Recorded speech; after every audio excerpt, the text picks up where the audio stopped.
Praise the Lord. प्रभू येशू ख्रिस्ताच्या गोड, सुंदर, मधुर, प्रेमळ, सामर्थ्यशाली नावामध्ये पुन्हा एकदा तुम्हा सर्वांना सलाम. पुन्हा एकदाच परमेश्वराची काही वचनं घेऊन मी तुमच्या समोर आलो आहे. या आपण अगदी थोडक्या वेळात पटापट परमेश्वराच्या वचनांकडे जाऊया. काही वचनं ऐकूया, शिकूया, शिकण्याचा प्रयत्न करूया आणि त्या देवाला गौरव देऊया. हालेलुया. या तर मग योनाचं पुस्तक आणि याच्या पहिल्या अध्यायातले पहिले 3 वचनं मी तुमच्यासाठी वाचतो. अमित्तयाचा पुत्र योना याला परमेश्वराचे वचन प्राप्त झाले की उठ, त्या मोठ्या निनवे शहरात जा व त्याच्या विरुद्ध आरोळी कर, कारण त्याची दुष्टता मज पुढे आली आहे. पण परमेश्वराच्या दृष्टी आड व्हावे म्हणून योना तार्शिशास पळून जाण्यास निघाला. तो याफोस गेला. तिथे त्याला तार्शिशास जाणारे जहाज आढळले. त्याने त्याचा उतार दिला व परमेश्वराच्या दृष्टी आड व्हावे म्हणून त्याच्याबरोबर तार्शिशास निघून जावयासाठी तो जहाजात जाऊन बसला. आणि या वचनांमध्ये आम्हाला असं पाहायला मिळतं, तिथं वरती हेडिंग दिलंय की योना परमेश्वरापासून दूर पळतो. हा योना एक देवाचा संदेष्टा होता, एक देवाचा सेवक होता, देवाची आराधना करणारा, देवाचा उपासक. ज्याप्रमाणे यिर्मया, यशया आणि जे संदेष्टे होते, आणि त्या संदेष्ट्यांपैकीच हा योना पण एक संदेष्टा होता. एक परमेश्वराचा उपासक होता, एक देवाचा भक्त होता, एक देवाची स्तुती आराधना करणारा व्यक्ती होता. आणि त्याला परमेश्वराचं वचन प्राप्त झालंय की उठ, त्या मोठ्या निनवे शहरात जा आणि त्याच्या विरुद्ध आरोळी कर, कारण त्यांची दुष्टता मज पुढे आली आहे. आता हे निनवे शहर आश्वरी लोकांचं शहर होतं. इस्रायलाचं कट्टर दुश्मन असणारं हे शहर. आणि इस्रायलाचे विरुद्ध काम करणारं असताना परमेश्वराचं वचन इस्रायलामध्ये या योनाला मिळाले. आणि परमेश्वर असं म्हणतोय की जा, त्या निनवे शहरामध्ये जा आणि त्या लोकांची दुष्टाई माझ्या समोर आली तर तू त्यांना माझं वचन सांग, त्यांना पश्चातापाची घोषणा कर, त्यांच्याकडे जा आणि त्यांना त्याच्या विरुद्ध आरोळी कर असं सांगितले. त्या देशाला माझं सामर्थ्य सांग, त्या देशाला सांग की पश्चाताप करा. आणि अशा प्रकारची वाणी ज्या वेळेला त्याच्याकडे आली त्यावेळेला त्याच्या डोक्यात काय निर्माण झाला असेल, थोडंसं आता या गोष्टीचा विचार करूया. परमेश्वराला काय वेळ लागले की काय? जे राष्ट्र इस्रायलाचं दुश्मन आहे, कट्टर दुश्मन, आणि त्या निनवे शहरामध्ये, सिरिया देशाची ही राजधानी होती त्यावेळेस. आजचं इराकमधलं मोसूल शहर जे आहे त्या शहराचं नाव त्यावेळेस निनवे असं होतं. आणि मग या निनवे शहरात जायचं म्हणजे थोडक्यात इराकमध्ये जायचं आणि इराकमध्ये जाऊन तिथल्या लोकांना देवाचं वचन सांगायचा प्रयत्न करायचा आहे. कसं काय परमेश्वराला काय आज काय बुद्धी सुचली? देवाचंच वचन होतं का नेमकं काय काय काय कळानं बघा. असं काहीतरी त्याच्या डोक्यात आला असेल आणि तो म्हटला असेल की नाही, ही गोष्ट काय करायची नाही आपण. आणि तिसरं वचन सांगते की पण परमेश्वराच्या दृष्टी आड व्हावे म्हणून योना तार्शिशास पळून जाण्यास निघाला. आणि मग त्यांनी काय केलं? त्याला असं वाटलं की कुठं त्या परमेश्वराचं काय पण ऐकायचं आणि कसं काय देवाचं वचन गाजवायचं, कसं शक्य आहे? तिथले लोक इतके दुष्ट आहेत, इस्रायलाच्या देवाला ते कसे मानतील? त्यांची दुष्टता परमेश्वराच्या समोर आली आहे असं परमेश्वर स्वतःच म्हणतोय. आणि तरी देखील परमेश्वर असं म्हणतो की त्यांच्या विरुद्ध जा, तिकडे जा आणि त्यांच्या विरुद्ध आरोळी कर, माझ्या वचनाची घोषणा कर असं देव तिथं सांगतोय. पश्चातापाची घोषणा करायला तिथं परमेश्वर सांगतोय. ते लोक काय ऐकणार आहेत का? त्यांना कितीतरी वेळा त्यांनी इस्रायलाविषयी ऐकलं असेल, जिवंत देवाविषयी ऐकलं असेल, कसं काय तिथं जाऊन त्यांना सांगायचंय? या योनाकडे पाहिलं की अनेकदा स्वतःचीच आठवण होती असं वाटतं का कधी तुम्हाला? थोडासा विचार करा. या योनाकडे पाहिल्यानंतर आम्ही पण अनेकदा असंच काहीतरी कुठेतरी म्हणतो. एखाद्याला सुवार्थ सांगा म्हटलं की लोक म्हणतात कसं काय, त्यांना सगळं माहिती आहे तरी पण ते देवाच्या वचनाच्या विरुद्ध वागतात. ठीक आहे ना, त्यांना वागायचंय तसं वागू द्या, तुमचं काम काय आहे, तुमचं कर्तव्य काय आहे. आणि इकडे तर परमेश्वराचं वचन त्याला प्राप्त झालंय. देव कदाचित झोपेत, स्वप्नाद्वारे, दृष्टांताद्वारे त्याच्या संगती बोलला असेल आणि त्याचं कर्तव्य होतं परमेश्वराच्या वचनाप्रमाणे काम करायचं. पण त्यांनी काय केलंय? तार्शिशला पळून जायचा प्लॅन केलाय आणि मग तो तिकडे याफोसमध्ये गेलाय. याफोसमध्ये त्याला तार्शिशला जाणारं लगेच जहाज पण मिळालंय आणि त्याने त्याचं उतार दिला, म्हणजे त्यांनी त्याचं भाडं जे काही तिकीट काढायचं असेल ते तिकिटाचे पैसे दिले असतील आणि परमेश्वराच्या दृष्टी आड व्हावे म्हणून त्यांच्याबरोबर तार्शिशात निघून जावयासाठी तो जहाजात जाऊन बसला.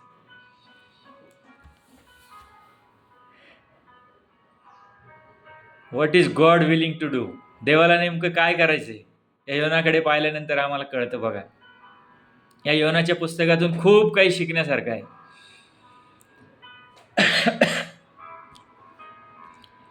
आणि हा योना तार्शिशला जायला निघालाय आणि मग तार्शिशला जायला निघाल्यानंतर या योनाला छानपैकी झोप लागली. असं तुम्ही जर वाचा, योनाचं पुस्तक वाचा, 2-3-4च अध्याय आहेत, जास्त नाही. आणि त्याच्यामध्ये तुम्हाला काही गोष्टी, 4च अध्याय आहेत, त्याच्यामध्ये तुम्हाला काही गोष्टी अतिशय स्पष्ट क्लिअर सांगितलेल्या आहेत, ते तुमच्या लक्षात येतील. आणि तो त्या जहाजामध्ये जाऊन बसल्यानंतर त्याला त्या जहाजाच्या तळाशी गेलाय आणि तिथे जाऊन मस्त गाढ झोपलाय असं सांगितलं. सुंदर झोप लागली. देवाच्या वचनांच्या विरुद्ध ज्यावेळेला जातोय त्यावेळेला चांगली झोप लागते. कसं काय माहित नाही.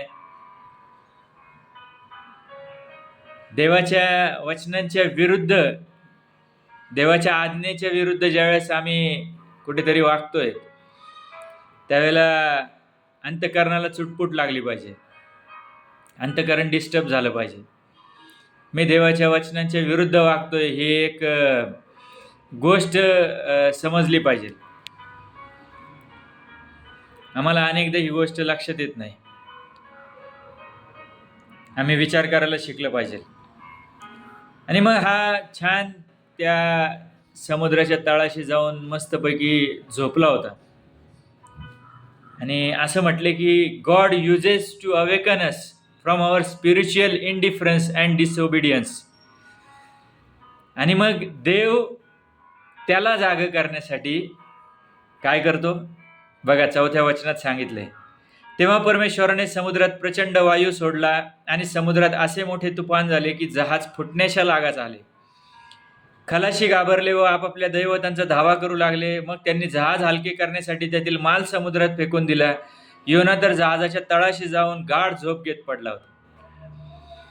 आणि परमेश्वराने त्या समुद्रामध्ये प्रचंड वायू सोडला असं सांगितलं.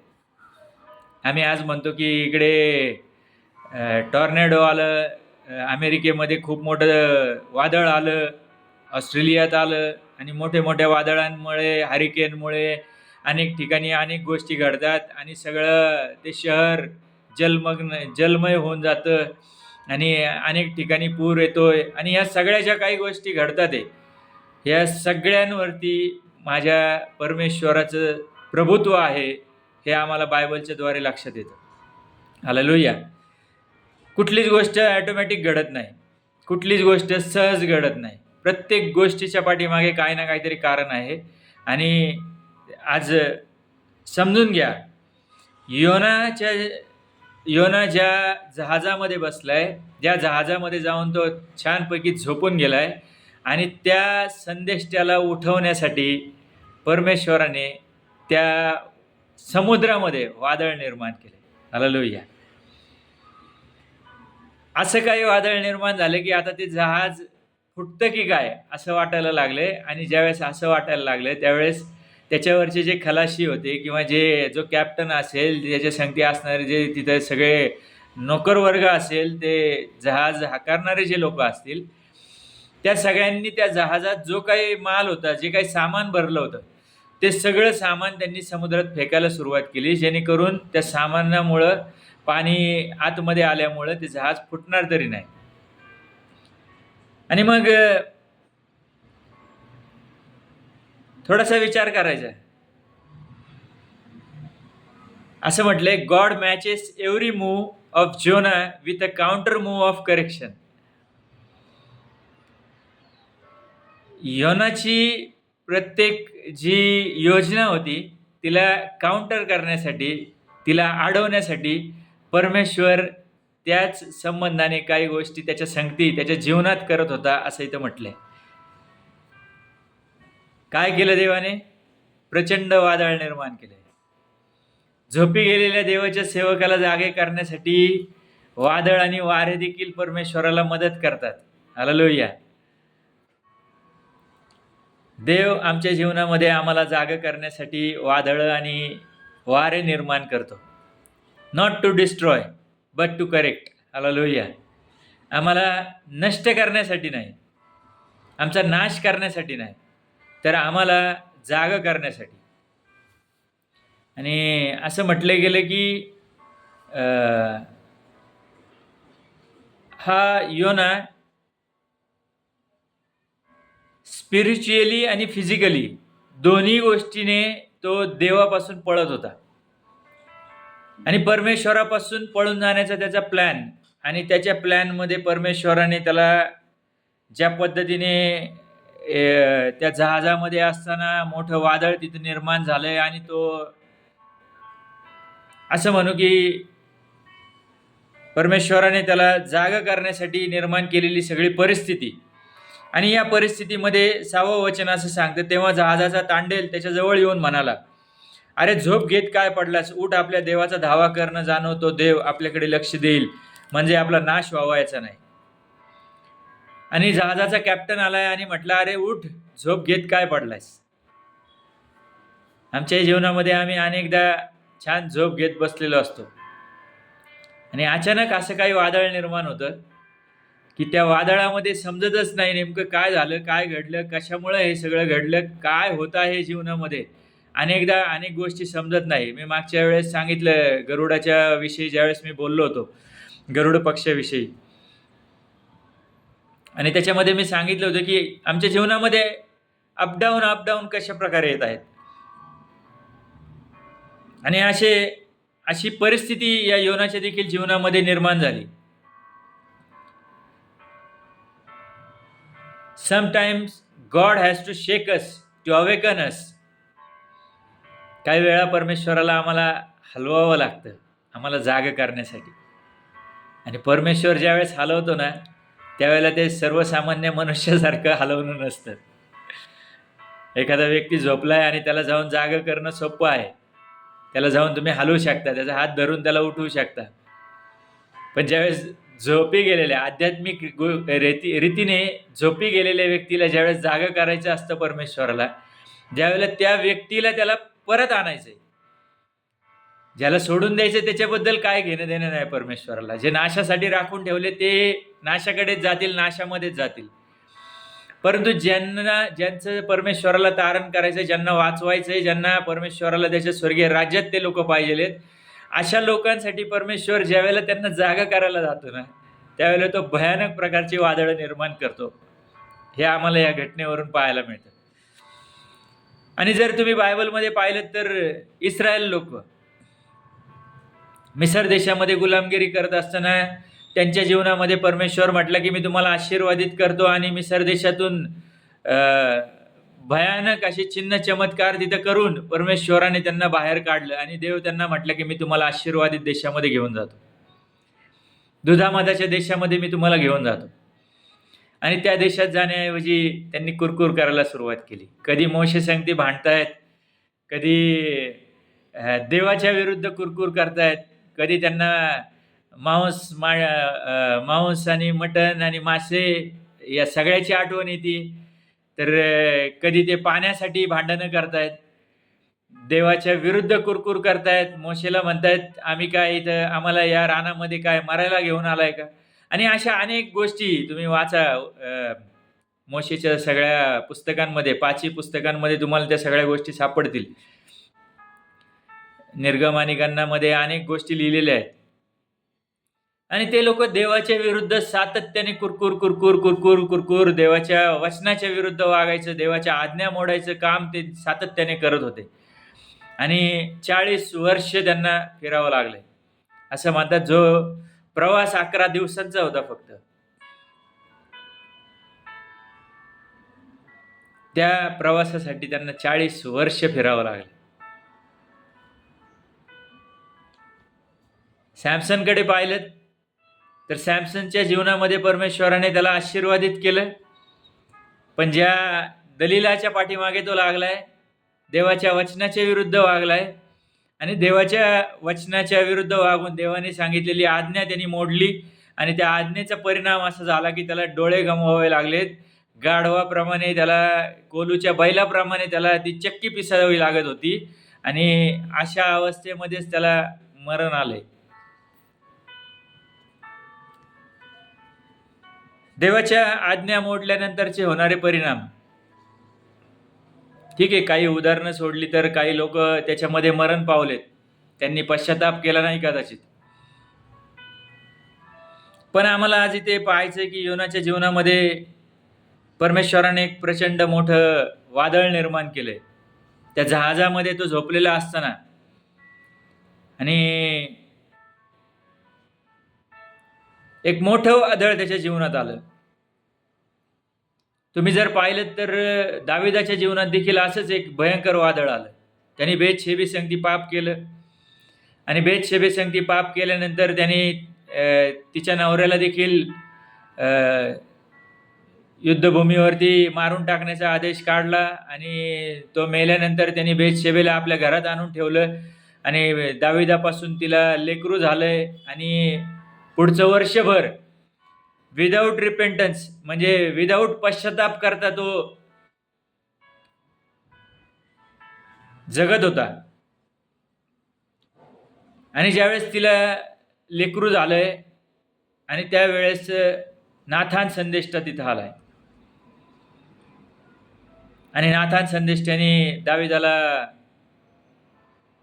दोष लावलाय. त्याने दाविदाला देवाचं वचन सांगितलंय, त्याने दाविदाला त्याची चूक दाखवून दिली आणि दाविदाने पश्चाताप केला असं म्हटलंय. अनेकदा परमेश्वर आमच्या चुका दाखवून देण्यासाठी अनेकांचा उपयोग करतो. मग तो विधर्मी असेल, आता इकडे या जहाजाचा तांडेल म्हणजे कॅप्टन तिथं आलाय आणि त्या योना संगती तो बोलतोय. तो कदाचित विधर्मी होता. तो म्हटला आपापल्या दैवतांचा धावा करा. आणि जर तुम्ही वचनांमध्ये पाहिलं तर दाविदाला नाथान संदेष्टाने ज्यावेळेला दोष लावलाय त्यावेळेला त्याने पश्चाताप केलाय, परंतु त्याचा मुलगा मात्र तो वाचू शकला नाही. कारण काय? परमेश्वराचा क्रोध. हालेलुया. आणि मग या योनाच्या जीवनामध्ये देखील ज्यावेळेला या जहाजामध्ये झोपलेला असताना वादळ निर्माण झालंय आणि या वादळामधून जात असताना तुम्ही पहा,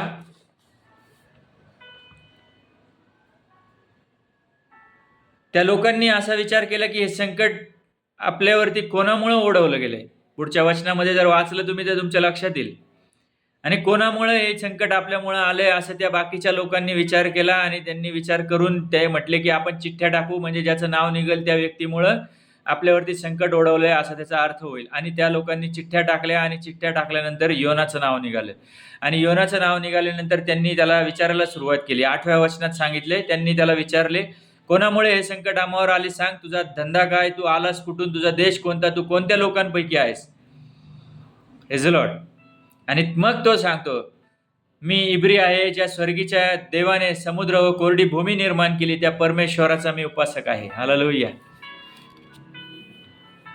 आज अनेकांमध्ये हे सांगायची, हे बोलायची गट्स नाही आहेत असं म्हणू आपण. मी जिवंत देवाचा व्यक्ती आहे, मी जिवंत देवावर विश्वास ठेवणारा व्यक्ती आहे, हे बोलायचे गट्स अनेकांमध्ये नाही आहेत. ते कदाचित विश्वास ठेवतात. कदाचित काही लोक चोरून चर्चला जातात, काही लोक कोणाला घरच्यांना माहिती होऊ न देता चर्चला जातात. काही लोकांनी जाऊ द्या, मला तिकडे नाही जायचं. परंतु हा योना त्यांना सांगतो की ज्या जिवंत देवाने, स्वर्गातल्या परमेश्वराने ज्याने समुद्र आणि कोरडी भूमी निर्माण केली, आणि त्या देवाचा मी सेवक आहे, त्याचा मी उपासक आहे. आणि त्या लोकांना भीती वाटली असं समजलं. त्याने त्यांना सांगितलंय की मी देवापासून पळून चाललोय, परमेश्वराने मला निनवे शहरात जायला सांगितलंय आणि देवाची आज्ञा मी मोडल्यामुळेच हे वादळ आलंय, मला पक्की गॅरंटी आहे. त्याला ती खात्री होती. त्याने त्या लोकांना ती गोष्ट सांगितली देखील. विचार करा तुम्ही या योनाच्या बद्दल. आणि मग ज्यावेळेस त्यांना कळालं की हा परमेश्वरासमोरून पळून चाललाय, त्यावेळेला ते म्हणायला लागले की आता हा समुद्र, 11वं वचन बघा, ते त्याला विचारू लागले की समुद्र आमच्यासाठी शांत व्हावा म्हणून आम्ही तुझे काय करावे. समुद्र तर अधिकाधिक खवळत होता. Praise the Lord. आणि मग आता ते विचारायला लागले की आम्ही आता नेमकं करायचं तरी काय. तू तर जिवंत देवापासून पळून चाललायस. त्या देवाने तुझ्यासाठी म्हणून, तुला जागा करण्यासाठी म्हणून या समुद्रामध्ये वादळ निर्माण केले. प्रियांनो, तुमच्या जीवनात वादळ निर्माण झालीत का? तुम्ही झोपलेल्या अवस्थेत आहात का? तुम्ही देवापासून दूर गेलेल्या अवस्थेत आहात का? देवापासून पळून जात आहात का? आज थोडासा विचार करा स्वतःच्या जीवनामध्ये. देवाच्या जवळ जाणारे लोक आहात का? देवाचे उपासक आहात असं तुम्ही कोणाला धैर्याने सांगू शकताय का? तुम्ही कसे असा, तुम्ही चुकलेले असा, तुम्ही पापात पडलेले असा. देव असं म्हटला नाही की पापात पडलेल्या लोकांना मी स्वीकारणार नाही. Praise the Lord. जे पापी आहेत त्यांच्याचसाठी प्रभू येशू ख्रिस्त या जगामध्ये आलाय, हे समजून घ्या. देवाला सोडू नका. बाकी तिकडे जीवनात काही पण होऊ द्या. जीवनात चढ उतार येतील, अनेक संकट येतील, समस्या येतील, अडीअडचणी येतील, लोक मारतील, निंदा करतील, सोडून देतील, छळ करतील, विश्वासघात करतील. तुमच्या जीवनात अनेक काही गोष्टी घडतील, अनेक अनेक अनेक गोष्टी घडत जातील. पण या सगळ्यामध्ये आम्ही त्या जिवंत देवाला सोडणारे लोक आहोत का? हा एक मोठा प्रश्न आहे. परमेश्वराची उपासना करायचं आम्ही सोडले का? आम्ही जिवंत देवाचे सेवक आहोत हे सांगायचं आम्ही सोडले का? ते कधीच सोडू नका. आज माझी तुम्हाला विनंती आहे, जीवनात जे काही घडत असेल ठीक आहे, ती सगळी परिस्थिती जिवंत देवाच्या हातात सोपून द्या. लोकांना घाबरू नका. तर जो आत्म्याचा नाश करायला समर्थ आहे त्याला घाबरा, असं वचन आम्हाला सांगतं. आणि मग याने त्या लोकांना सांगितलं की मी जिवंत देवाचा उपासक आहे. देव कोणाच्याही द्वारे आमच्या संगती बोलू शकतो. त्या कॅप्टनद्वारे त्याला जागा करण्यात आलंय.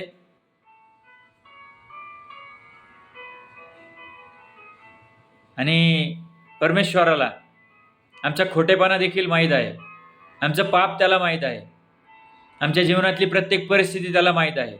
जर तुम्ही बायबलमध्ये पाहिलं तर अब्रामाचा खोटेपणा परमेश्वराने उघड केलेला आम्ही पाहतो. दाविदाचा खोटेपणा, त्याचं पाप परमेश्वराने उघड केलेलं आम्ही पाहतो. त्यानंतर याकोबाचा जो खोटेपणा होता, त्याने एसावला, त्याच्या मोठ्या भावाला फसवलं, तो खोटेपणा परमेश्वराने उघड केलेला आम्ही पाहतो. एस्तेरच्या पुस्तकामध्ये हामानाचा जो प्लॅन होता यहुदी लोकांचा नाश करायचा, तो मर्दकायच्या द्वारे त्याने उघडकीला आणलेला आम्ही पाहतो. आणि शेवटी त्या हामानालाच फाशी दिलेली आम्ही पाहतो. प्रियांनो, आमचा खोटेपणा, आमचं पाप परमेश्वराला माहीत आहे, ते त्याच्यापासून लपलेलं नाही. आणि म्हणून बायबल असं सांगते की जो आपले पाप कबूल करून सोडून देतो त्याच्यावरती दया केली जाते. प्रियांनो, पाप झालंय, घाबरू नका. पाप कबूल करून सोडून द्या. जिवंत देवावर विश्वास ठेवायला शिका. तो देव त्या पापी लोकांना वाचवण्यासाठीच त्याने त्या प्रभू येशू ख्रिस्ताला या जगात पाठवले. आम्हाला पापातून बाहेर काढण्यासाठीच परमेश्वराने येशूची योजना केली होती. येशूला वधस्तंभावरती मारण्याचं कामच ते होतं, कारणच ते होतं. कारण की त्याच्या पवित्र रक्ताच्या द्वारे आमच्या अपराधांची, आमच्या पापांची क्षमा व्हावी. आणि त्यासाठीच प्रभू येशू ख्रिस्त या जगात आला. आमच्या जीवनात आज आम्हाला विचार करायचा आहे. योनाचा गुन्हा उघडकीला आलाय. त्याने त्या लोकांना देखील स्पष्ट सांगितले की माझ्याकडून चूक झाली आहे. आणि ते लोक म्हटले की आता काय करायचं. योना त्यांना पुढे म्हणतो 12व्या वचनात, तो त्यास म्हणाला, मला उचलून समुद्रात फेकून द्या, म्हणजे तुमच्यासाठी समुद्र शांत होईल. कारण माझ्यामुळे हे मोठे वादळ तुम्हावर उठले आहे हे मला पक्के ठाऊक आहे. हालेलुया. का उठलंय ते वादळ ते त्याला पक्क ठाऊक होतं. त्याला गॅरंटी होती परमेश्वर माझ्या पाठीमागे आहे. हालेलुया. प्रियांनो, भूत लागलं तर येशूच्या नावामध्ये ते निघू शकतं, परंतु देवच पाठीमागे लागला तर त्याच्यापासून वाचवणारं कोण आहे? हालेलुया. शैतानी शक्ती त्रास देत असेल तर येशूच्या नावामध्ये ते सगळे थांबून जातील. येशूच्या नावामध्ये तुम्हाला सुटका मिळेल. पण जर देवच पाठीमागे लागला तर त्याच्यापासून कोण वाचवणार? त्यामुळे देवाच्या विरुद्ध जात असताना 1000 वेळा विचार करा. तुम्ही जर पाहिलं तर इथं असं म्हटलं, it means that God's hand of protection can become his hand of correction. या देवाच्या सेवकाला जो परमेश्वराचा हात आजपर्यंत सांभाळत होता, प्रोटेक्शन करत होता, त्याचं संरक्षण करत होता, तो त्याचा हात आज करेक्शन करणारा बनलाय. देव आजपर्यंत त्याचं संरक्षण करत आला होता, परंतु आज परमेश्वराने त्याला वादळामध्ये टाकले. परमेश्वराने त्याला आज करेक्शन करण्यासाठी त्याची ट्रायल टेस्टिंग चालू आहे. या वादळामध्ये हा करतो काय ते तरी बघू आपण. ह्या अशा परिस्थितीमध्ये हा काय करतो ते तरी पाहू आपण. असं परमेश्वर म्हटलं असेल, मला सोडून चाललाय, माझ्यापासून दूर पळून चाललाय, पण मी तुला काय सोडणार नाही. बायबल आम्हाला असं सांगतं, परमेश्वर म्हणतो की, येशू म्हणतो की या युगाच्या अंतापर्यंत मी तुमच्या संगती राहील. यशायामध्ये परमेश्वर अनेक ठिकाणी म्हटलं की मीच तुमचा परमेश्वर आहे आणि तुला टाकणार नाही, तुझा त्याग करणार नाही, तुला सोडणार नाही. अनेक ठिकाणी परमेश्वराची अभिवचनं आहेत आम्हाला. तेव्हा म्हणतो मी तुला कधीच सोडणार नाही. आई कदाचित आपल्या पोटच्या मुलाला विसरून जाईल, परंतु परमेश्वर म्हणतो मी तुला विसरणार नाही.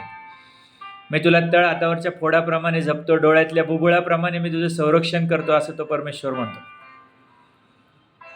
आणि हा योना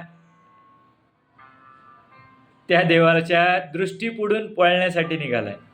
जो परमेश्वर सर्वसमर्थ परमेश्वर आहे, जो परमेश्वर सामर्थ्याने भरलेला, ज्याने आकाश आणि पृथ्वी निर्माण केली. आकाशात गेलात तरी तो तिथं आहे, अधोलोकात गेलात तरी तो परमेश्वर तिथे आहे. कुठे जाणार त्याच्यापासून पळून? त्याला सोडून कुठे जाणार? Praise the Lord.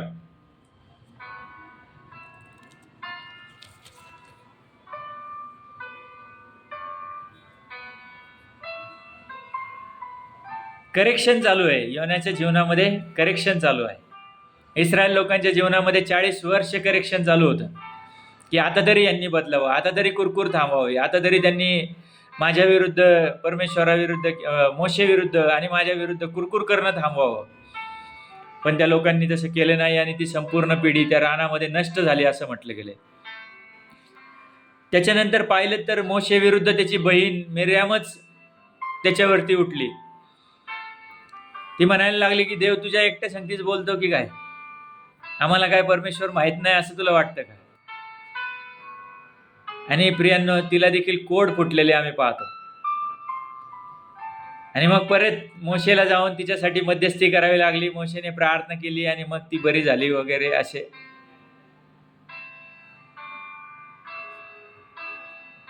विचार करा थोडासा. परमेश्वर करेक्शन करायला निघालाय. आज आमच्या जीवनात तो आमचंही करेक्शन करतोय का? हनन्या आणि सफीराकडे जर पाहिलं तर त्यांना मात्र परमेश्वराने शिक्षा दिलेली आम्ही पाहतो.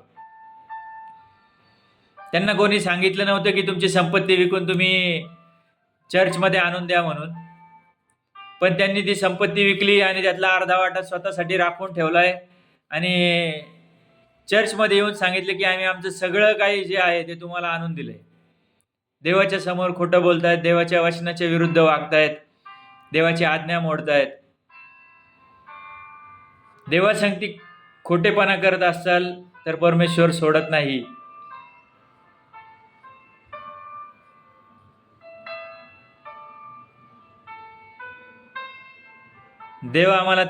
देवाला आम्हाला त्रास द्यायला आवडतो असं वाटतं का तुम्हाला? परमेश्वराला विनाकारण आम्हाला संकटात टाकायला आवडतं असं वाटतं का तुम्हाला? नाही प्रियांनो. त्या आमच्या चुका असतात, ते आमचे पाप असतात, ते आमचे अपराध असतात आणि त्याच्यामुळंच आमचे आणि देवाचे संबंध बिघडले होते. त्या पापामुळेच परमेश्वराचे आणि आमचे संबंध बिघडले आणि तेच संबंध पुन्हा प्रस्थापित करण्यासाठीच प्रभू येशू ख्रिस्त या जगात आला. हालेलुया. तर योनाच्या बद्दल आपण पाहत आहोत आणि इकडे असं म्हटले की his correction is another expression of his love, grace and goodness. त्याचं करेक्शन जे आहे ते त्याच्या प्रीतीचं, त्याच्या प्रेमाचं, त्याच्या दयेचं एक वेगळं रूप दर्शवतं. He wants you back. त्याला तुम्हाला परत आणायचंय. He wants you back. त्याला तुम्हाला परत आणायचंय. तुम्ही ज्या चुकीच्या मार्गावर आहात, त्याच्यापासून दूर चालले आहात, त्याच्यापासून पळून चालले आहात, कळत न कळत त्याच्या विरुद्ध चुका करत आहात, त्याच्या विरुद्ध पाप करत आहात, परंतु परमेश्वराला तुम्हाला पुन्हा आणायचंय. आज या योनाकडे पाहून आम्हाला ही गोष्ट लक्षात येते आणि त्याच्याकडे पुढे आपण पाहूया की जर 1000 पायऱ्या असतील तर तो परमेश्वर 999 पायऱ्या उतरून खाली येतो. एकच पायरी तुम्हाला आणि मला चढायची आणि त्या पायरीचं नाव आहे पश्चाताप. आम्ही जर पश्चाताप करू, खऱ्या मनाने, खऱ्या अंतःकरणाने आम्ही पश्चाताप करू आणि त्या देवाला हाक मारू, तर तो परमेश्वर आम्हाला उत्तर द्यायला, आमच्या जवळ यायला, आमची परिस्थिती बदलायला, आमच्या त्या वादळातून आम्हाला बाहेर काढायला तो देव समर्थ आहे. हालेलुया. आणि मग जर तो देव समर्थ आहे तर आम्ही फक्त त्याच्यावरच विसंबून राहायला शिकूया. कुठल्याच मनुष्यावर विसंबून राहू नका. कुठलाच मनुष्य तुम्हाला त्या वादळामध्ये साथ देणार नाही. तर इकडं या लोकांनी विचारलंय की आता या वादळात आम्ही तुझं करायचं काय, म्हणजे हे वादळ थांबेल. आणि त्याला म्हणावं लागलं की तुम्ही आता मला उचलून समुद्रात फेकून द्या, म्हणजे तुमच्यासाठी समुद्र शांत होईल. तो स्वतः उडी मारू शकला असता, पण तो म्हणतो की तुम्ही मला उचला आणि फेकून द्या आणि तुमच्यासाठी मी मरायला तयार आहे. हालेलुया. प्रभू येशू ख्रिस्ताविषयीचं जे आहे, जे वर्णन आहे, त्याच्यामध्ये हे अगदी फिट बसतं. एक प्रतिकात्मक रूप म्हणून योनाकडे पाहिलं जातं आणि समुद्र खवळत चालला होता आणि त्यांनी योनाला उचललंय आणि त्या समुद्रामध्ये फेकून दिलंय.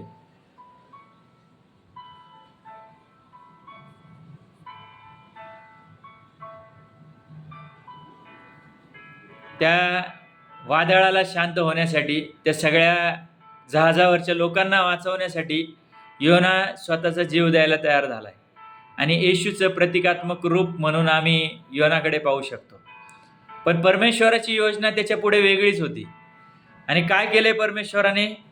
17वं वचन पहिल्या अध्यायातलं सांगते की परमेश्वराने योनाला गिळण्यास एक प्रचंड मत्स्य सिद्ध केला होता. योना त्या मत्स्याच्या पोटात 3 दिवस व 3 रात्र होता आणि एक प्रचंड मोठा मासा परमेश्वराने समुद्रामध्ये तयार करून ठेवला होता. आणि काहीतरी 50-60 वर्षापूर्वीची एक अशीच घटना आहे की एक 80 टनाचा व्हेल, 80 फूट लांब असणारा व्हेल, आणि त्याने एका व्यक्तीला, एका जहाजाला टक्कर मारली. त्याच्यातून एक 2-4 लोक खाली पडले. त्यातला एक व्यक्ती ज्याला त्या माशाने गिळलं आणि काही तास तो त्या माशाच्या पोटामध्ये तो व्यक्ती होता. त्याला त्या माशाला मारण्यात आलं आणि त्या माशाला मारून समुद्र किनाऱ्याला घेऊन आले आणि त्या माशाला फाडून त्याच्या पोटातून त्या व्यक्तीला बाहेर काढलं. तो व्यक्ती बेशुद्ध अवस्थेत होता. जवळपास 15 दिवस तो व्यक्ती कोमामध्ये होता. त्याच्यानंतर तो मेडिकल ट्रीटमेंटच्या द्वारे तो बरा झाला वगैरे वगैरे. अशी ती एक घटना आहे. या गुगलवर तुम्ही सर्च केलं तर तुमच्या ते लक्षात येईल. आणि तशाच पद्धतीने परमेश्वराने एक मोठा मासा तयार करून ठेवला होता जो या योनाला गिळून टाकेल. आणि त्या माशाने ज्या वेळेला त्या योनाला समुद्रात फेकलं त्यावेळेला त्याला गिळलं. आता हा योना त्या माशाने गिळल्यानंतर कोणत्या अवस्थेत असेल तुम्ही थोडासा विचार करा.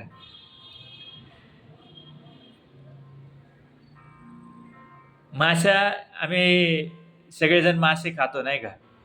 आणि मासा ज्या वेळेला त्याचं पोट फाडलं जातं त्यावेळेला त्याच्यातून सगळा गाळ घाण सगळं काळं काळं सगळं ते बाहेर येतं. ते जोपर्यंत स्वच्छ करत नाही तोपर्यंत आम्ही ते खाऊ शकत नाही. आणि ज्यावेळेस तो मासा त्या माशाच्या पोटामध्ये हा योना गेलाय, त्या काळ्या पूर्ण त्याच्या त्या पोटातल्या त्या घाणीमध्ये त्याचे जे काय म्हणूया पोटातले जे ॲसिड असतात, प्रत्येक प्राण्याच्या पोटामध्ये पचनक्रिया होण्यासाठी ॲसिड आहेत. आपल्याही मानवाच्या शरीरात देखील काही पोटामध्ये ॲसिड असतात आणि त्या ॲसिडमुळं त्याची अवस्था कशी झाली असेल, त्याला काय त्रास होत असेल, तर कशा पद्धतीने तिथं 3 दिवस तो माशाच्या पोटामध्ये होता असं म्हटलंय.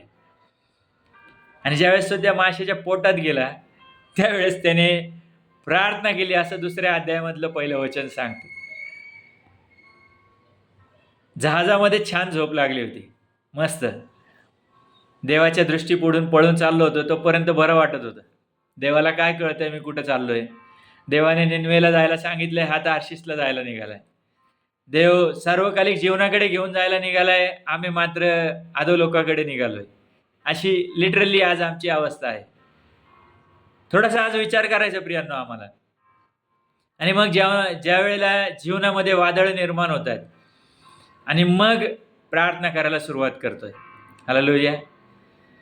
मग त्या अंधकारमय अवस्थेमध्ये जिथे कुठलीच आशा दिसत नाही, जिथे कुठल्याच प्रकारचा प्रकाश नाही, जिथे कुठल्याच प्रकारे काहीच समोर दिसत नाही, आणि अशा वेळेला देवाला हाक मारायला या योनाने सुरुवात केली. आमच्या जीवनात पण आम्ही असंच काहीतरी करतोय का? परिस्थिती जोपर्यंत विपरीत होत नाही तोपर्यंत देवाची गरज वाटत नाही, देवाची आठवण येत नाही, प्रार्थना करायची इच्छा होत नाही, चर्चला जायची गरज वाटत नाही. मग ज्या वेळेला बिकट परिस्थिती निर्माण होती त्यावेळेस मग आम्ही म्हणतो नाही नाही नाही, कोणत्या तरी देवाकडे जाऊया, कुठेतरी जाऊया, येशूकडे तरी जाऊया. कोणीतरी सांगतं येशूकडे जा, चमत्कार होतील. इकडे चमत्कार होतात, तिकडे चमत्कार होतात, येशूच्या नावात प्रार्थना केली जाते, सुटका मिळेल.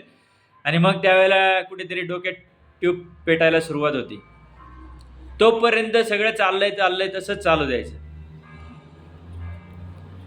वादळ निर्माण व्हायची का वाट बघावी, हे आज आम्हाला या गोष्टींचा विचार करायचा. चुकत आहात काय? देवापासून दूर चालले आहात का? देवाच्या वचनाच्या विरुद्ध गेलेले आहात का? आणि वचनाच्या विरुद्ध गेल्यानंतर तुमच्या जीवनात भयानक परिस्थिती निर्माण झाली आहे का? तुम्ही आज त्या अंधकारमय अशा जगामध्ये जगत आहात का? व्यसनांच्या अधीन झालात काय? देवाला सोडून जगिक गोष्टींमध्ये रममान झालायत का? त्रासाने, दुःखाने, आजाराने पीडित झालेले आहात का? आज थोडासा विचार करा. हा योना देखील त्या माशाच्या पोटामध्ये, त्या गिळगिळीत, त्या घाणीत, त्या असं म्हणूया की एक प्रकारच्या डबक्यात जसा काय जाऊन पडला तशा अवस्थेत तो तिथे होता. आणि स्कॉलर लोक जे विचार करतात, रिसर्च करतात या सगळ्या गोष्टींचा, त्यांचं असं म्हणणं आहे की ज्यावेळेस तो त्याच्या पोटातून त्याने परमेश्वराने ज्यावेळेला त्या माशाला आज्ञा केली आणि 3 दिवसानंतर त्याने त्याला समुद्र किनाऱ्यावरती आणून ओकलंय, माशाने त्याला ओकलंय त्याच्या तोंडातून, त्याच्या पोटातून त्याने त्याला बाहेर काढून टाकलं. त्यावेळेला तो हॉरिबल दिसत होता असं म्हटलं गेलं. कारण त्या पोटातल्या त्या ॲसिड्समुळं तो असा पांढरा फटक पडला होता असं म्हटलं गेलं. त्याच्या त्वचेवरती एक प्रकारचे विशिष्ट प्रकारचे डाग निर्माण झाले होते असं म्हटलंय.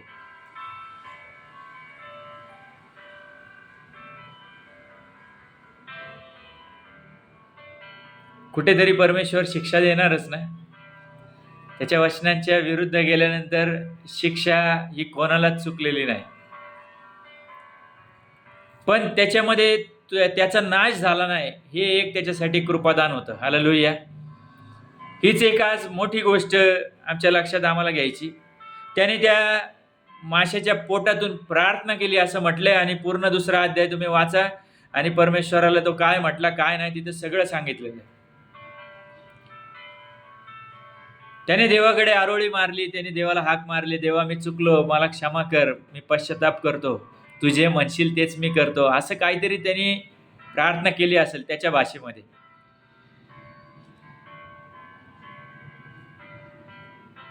आणि परमेश्वराने त्या माशाला आज्ञा केली, माशाने त्याला आणून किनाऱ्यावरती ओकलंय. आणि 3ऱ्या अध्यायातलं पहिलं वचन असं सांगतं की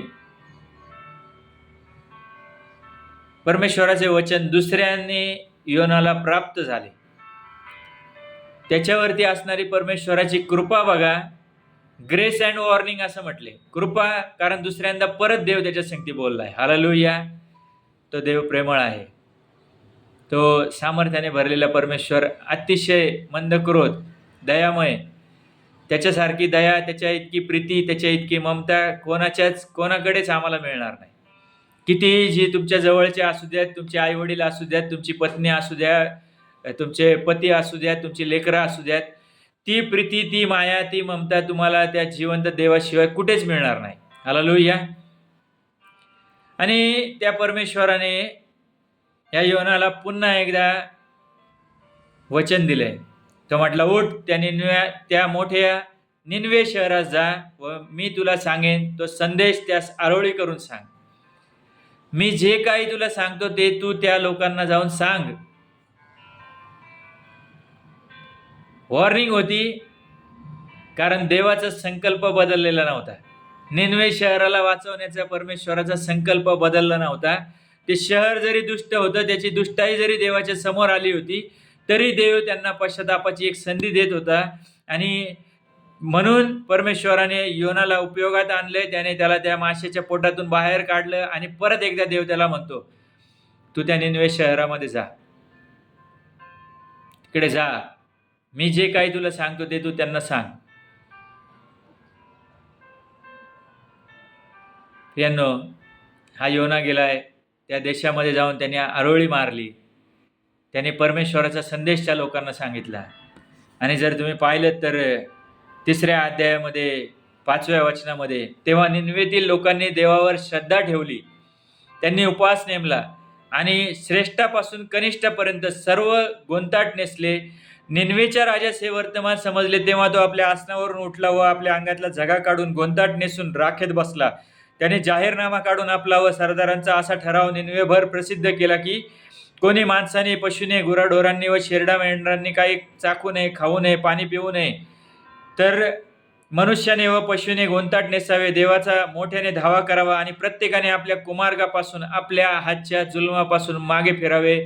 देव कदाचित वळेल व अनुताप पावेल व आपल्या संतप्त क्रोधापासून परावृत्त होईल, म्हणजे आपला नाश होणार नाही. Praise the Lord. तिथल्या राजाला, निनवे शहरातल्या राजाला ही गोष्ट समजली. त्यांनी पण गोंताट नेसलाय, राखेत बसलाय, पश्चाताप केलाय. सगळ्यांनी पश्चाताप करा असं त्यांनी फतवा काढलाय. आणि प्रियांनो, त्यांची इच्छा होती की देवाने आमचा नाश करावा नाही. योनाची इच्छा नव्हती की निनवेमध्ये जाऊन संदेश सांगायचा, पण देवाची इच्छा होती की निनवे शहराचा नाश होऊ द्यायचा नाही. हालेलुया. देवाच्या विरुद्ध बंडखोरी करायचा प्रयत्न करू नका. आज योनाच्या अध्यायावरून आम्हाला या गोष्टी शिकायला मिळतात. देवाच्या वचनांच्या विरुद्ध बंडखोरी करायचा प्रयत्न केला तर एकतर नष्ट होताल, नाहीतर भयानक वादळांमधून जावं लागेल. आणि त्या निनवे शहराने पश्चाताप केलाय. 10वं वचन सांगते, देवाने त्यांचे वर्तन पाहिले, म्हणजे अर्थात ते आपल्या कुमार्गापासून वळले आहेत हे पाहिले, तेव्हा त्यांच्यावर अरिष्ट आणि असे जे तो म्हणाला होता त्याविषयी तो अनुताप पावला आणि त्याने त्याचवर ते आणले नाही. Praise the Lord. आणि मग त्या संदेशामुळे झालेली एक सुंदर घटना की त्या निनवे शहराला तारण प्राप्त झाले, तिथल्या लोकांना तारण मिळाले, तिथल्या लोकांना पापांची क्षमा मिळाली. ते त्या कुमार्गापासून, त्या वाईट मार्गांपासून, त्या दुष्ट प्रवृत्तीमधून ते बाहेर निघालेत. त्यांनी सगळ्या प्रकारचे वाईट मार्ग बंद केलेत आणि ते त्या जिवंत देवाकडे यायला त्यांनी सुरुवात केली. त्यांनी पश्चाताप केला, त्यांनी प्रार्थना करायला सुरुवात केली असेल, त्यांनी देवावर विश्वास ठेवायला सुरुवात केली असेल. हालेलुया. आणि म्हणून परमेश्वरांनी जे त्यांच्यावर अरिष्ट आणायचा प्लॅन केला होता, जे त्या शहराला नष्ट करायचा त्याने कदाचित प्लॅन केला असेल, त्या सगळ्या लोकांची परमेश्वराने क्षमा केलेली आपण इथं पाहतो. देव कुठल्या एका व्यक्तीवरतीच प्रीती करतो, एका जातीवर, एका विशिष्ट पंथावर प्रीती करतो असं नाही. तर आम्ही या योनाच्या पुस्तकामधून पाहत आहोत की परमेश्वराची योजना आहे की त्याने संपूर्ण जगासाठी आपला एकुलता एक पुत्र दिलाय. बायबलमध्ये योहान 3:16 असं सांगते की देवाने जगावर एवढी प्रीती केली की त्याने आपला एकुलता एक पुत्र दिला, अशासाठी की जो कोणी त्याच्यावर विश्वास ठेवतो त्याचा नाश होऊ नये, तर त्याला सार्वकालिक जीवन प्राप्त व्हावं. कुठल्या एका व्यक्तीसाठी नाही, कुठल्या एका विशिष्ट जातीसाठी नाही, जमातीसाठी नाही, कुठल्या एका पंथासाठी नाही. तर प्रियांनो, संपूर्ण जगावर त्यांनी प्रीती केली आणि म्हणून त्यांनी येशूला या जगामध्ये पाठवलं. तो येशू आला, तुमच्या माझ्यासाठी मरण पावला, त्याने वाहिलेल्या रक्ताच्या द्वारे आम्हाला पापांची क्षमा मिळते. आम्ही जर पश्चाताप करू तर ज्याप्रमाणे निनवेतल्या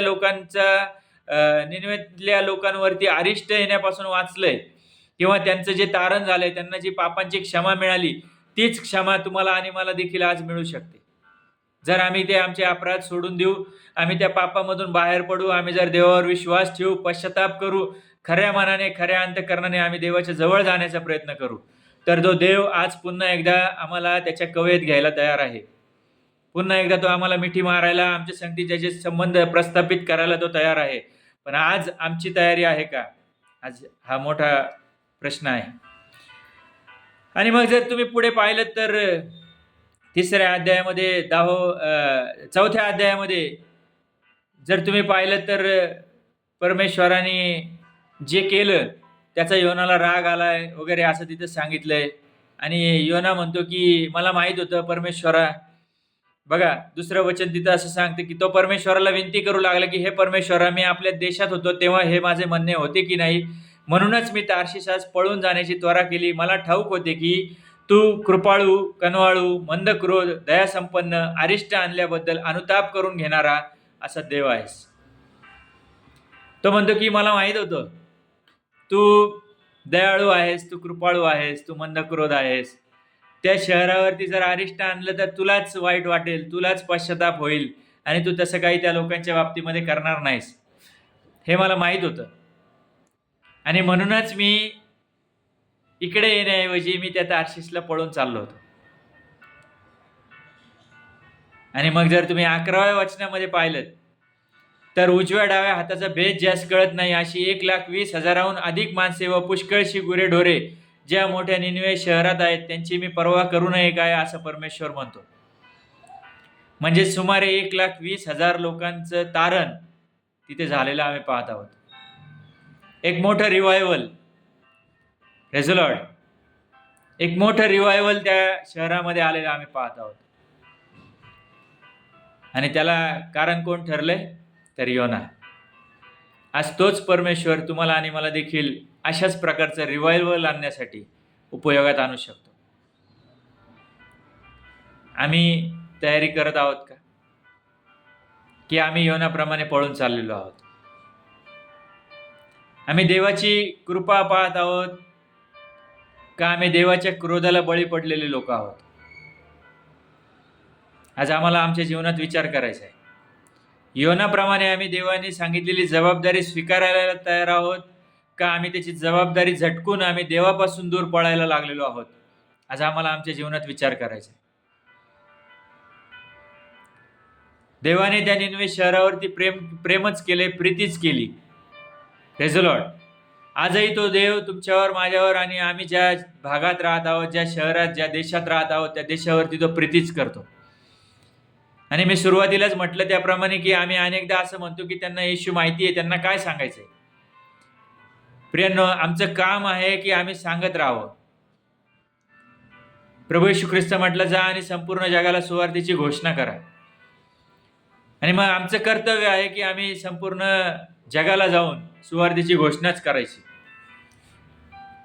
आमचं काम आम्ही करत राहावं. आम्हाला बाकीचं काय होतंय ते देवाच्या हातात सोपवून देऊ. त्याचे जे परिणाम होतील, जे दुष्परिणाम होतील, ते सगळे आम्ही परमेश्वराच्या हातात सोपवून देऊ. जर आम्ही देवाचा गौरव करायला निघालो आहोत तर देव आमच्या जीवनाद्वारे त्याचा गौरव करून घेईल. आम्ही आमच्या जीवनात किती फळं परमेश्वरासाठी घेऊन येत आहोत हे जास्त महत्वाचं आहे. योहान कृत शुभवर्तमान 15वा अध्याय 16व्या वचनात येशू म्हटलं की तुम्ही मला निवडले नाही तर मी तुम्हाला निवडले आहे, यासाठी की तुम्ही फळ घेऊन यावे आणि तुमचं फळ टिकावं. मग आम्ही देवासाठी फळं गोळा करणारी लोक आहोत का योनाप्रमाणे आम्ही आमची जबाबदारी झटकणारे लोक आहोत? आज आमच्या जीवनात आम्हाला विचार करायचा. जर आम्ही आजपर्यंत ती जबाबदारी झटकली असेल आणि त्याच्यामुळे जर कदाचित आमच्या जीवनात वादळं निर्माण झाली असतील, तर आज तो परमेश्वर तुम्हाला त्या वादळातून बाहेर काढायला समर्थ आहे. आज तो परमेश्वर तुमचं करेक्शन करत आहे हे समजून घ्या. आज तो परमेश्वर तुम्हाला कुठेतरी करेक्ट करायचा आणि पुन्हा एकदा त्याच्या मार्गात घेऊन येण्याचा, त्याच्या वचनात घेऊन येण्याचा, त्याच्या स्तुती आराधनात घेऊन येण्याचा, त्याची सेवा करण्यासाठी तुम्ही तयार व्हावं, याच्यासाठी तो आज तुमचं करेक्शन करत आहे. आज असं तुम्ही पॉझिटिव्हली विचार करायला सुरुवात करा, प्रार्थना करायला सुरुवात करा. पुन्हा एकदा नव्याने त्या देवाला हाक मारा. ज्याप्रमाणे त्या माशाच्या पोटामधून योनाने देवाला हाक मारली, त्या माशाच्या पोटामध्ये तो गुदमरून मेलेला नाही, लगेच परमेश्वराने त्याला जिवंत ठेवलंय. Praise the Lord. प्रार्थना करण्यासाठी त्याला जिवंत ठेवलंय. हालेलुया. जर त्या माशाच्या पोटात गेल्यानंतर तो लगेच ॲक्च्युली मरायला पाहिजे होता, परंतु तो मेलेला नाही, त्याचा श्वास बंद झालेला नाही. 3 दिवस 3 रात्र ज्याप्रमाणे प्रभू येशू ख्रिस्त पृथ्वीच्या पोटात अधोलोकात होता, त्याप्रमाणे हा योना 3 दिवस 3 रात्र त्या माशाच्या पोटामध्ये होता. विचार करण्यासारखी गोष्ट. म्हणूनच म्हटलं की येशूचं एक प्रतिकात्मक रूप म्हणून योनाकडे पाहिलं जातं. आणि प्रियांनो, विचार करा, त्या योनासारखं आम्ही आज जीवन जगत आहोत का? चुकले असाल तर पश्चाताप करा. देवाच्या विरुद्ध वागले असाल तर पश्चाताप करा. प्रेषितांची कृत्ये 30:19 मध्ये म्हटले की सगळ्यांनी सगळीकडे पश्चाताप करावा, अशी तो आता आम्हाला आज्ञा देतो. अज्ञानाच्या काळाकाळी त्याने डोळे झाक केलेली आहे. आता आम्ही पश्चाताप करावे अशी त्याची इच्छा आहे. परत एकदा पश्चाताप करायचा प्रयत्न करूया, त्या देवाकडे जाण्याचा प्रयत्न करूया. आपल्या त्या सगळ्या समस्यांमध्ये, त्या अंधकारमय जीवनामध्ये त्या देवाला हाक मारायचा प्रयत्न करा. आणि तो देव, येशू म्हटलेला प्रकाश तुमच्या जीवनामध्ये प्रकाश येईल. त्या येशूचा प्रकाश तुमच्या जीवनात तो प्रकाशमान करेल. त्या येशूच्या द्वारे तो तुमचं जीवन प्रकाशित करेल आणि तुमचाही उपयोग त्या योनाप्रमाणे तो करून घेईल. हालेलुया. या थांबूया आपण आज इथे, आपण प्रार्थना करू छोटीशी. धन्यवाद देतो जिवंत सेनाधीश परमेश्वरा, राजांच्या राजा, प्रभूंच्या प्रभू, योनाच्या पुस्तकामधून आज जे काही तू आम्हाला शिकवत आहेस त्या प्रत्येक गोष्टीबद्दल आम्ही तुझे आभार आणि उपकार मानतो. तुला उंचावतो, तुझी स्तुती करतो, तुला धन्यवाद म्हणतो. माझ्या जिवंत देवा, आम्हा पाप्यांवरती दया करणारा तू जिवंत देव आहेस. ज्याप्रमाणे निनवे शहरावरती दया केलीस, ज्याप्रमाणे योनावरती दया केलीस, ज्याप्रमाणे योना तुझ्यापासून दूर चाललेला असतानाही त्याला तू पुन्हा घेऊन आलास परमेश्वरा, त्याच प्रकारे आम्ही देखील कदाचित तुझा हात सोडून तुझ्या विरुद्ध वागलो असेल, तुझ्या वचनाविरुद्ध आम्ही जगलो असेल परमेश्वरा, आम्ही तुला सोडून जाण्याचा प्रयत्न केला असेल, तू आमच्यातील प्रत्येकाच्या अपराधांची क्षमा कर. तुझ्या वचनाच्या विरुद्ध जर आम्ही जगत असू तर आमची क्षमा कर आणि परमेश्वरा तू आमचं करेक्शन कर. होय परमेश्वर पित्या, आम्हाला त्या अंधकारमय जगातून बाहेर काढ आणि परमेश्वरा येशू म्हटलेला प्रकाश आमच्या प्रत्येकाच्या जीवनामध्ये तू प्रकाशू देत अशी तुला विनंती प्रार्थना करतो. त्या प्रकाशामध्ये तू आम्हाला प्रकाशित कर जिवंत देवा.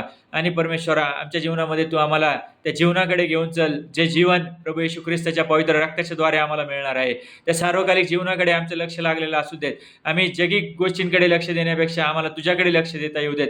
ज्याप्रमाणे योनाला तू जबाबदारी दिली, तीच जबाबदारी आमच्यातील प्रत्येकाला दिलेली असताना आम्ही देखील आमची जबाबदारी नेटाने पार पाडावी म्हणून तू आमच्या प्रत्येकाचं सहाय्य कर, मार्गदर्शन कर अशी विनंती प्रार्थना करतो. आज हा व्हिडिओ पाहणाऱ्या प्रत्येकाच्या जीवनामध्ये तू कार्य कर, प्रत्येकाला आशीर्वादित कर आणि प्रत्येकाच्या जीवनातला अंधकार तू दूर कर अशी आज तुला नम्रतेची विनंती प्रार्थना करतो. प्रत्येकाला तू आशीर्वादित कर, रोग आजार विकारांपासून सुटका दे, सगळ्या प्रकारच्या अंधकारच्या शक्तीपासून सोडव, सगळ्या समस्या आणि अडीअडचणी आणि संकटांपासून तू प्रत्येकाला वाचव आणि परमेश्वरा तू प्रत्येकाच्या संगती राहा हीच तुला आज नम्रतेची विनंती प्रार्थना करतो.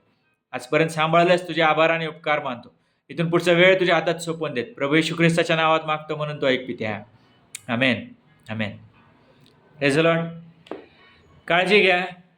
लवकरच भेटूया पुन्हा एकदा पुढच्या एका व्हिडिओमध्ये. तोपर्यंत प्रार्थना करा, विश्वासात खंबीर राहा, अधिक प्रार्थना करा. इस्रायलासाठी विशेषतः प्रार्थना करा, आपल्या घरातल्या लोकांसाठी, आजूबाजूच्या लोकांसाठी, आपल्या परिसरासाठी, नगरासाठी, देशासाठी प्रार्थना करत राहा आणि त्याद्वारे परमेश्वराचा गौरव होऊ द्यात. हालेलुया. थांबूया आपण इथे. थँक्यू.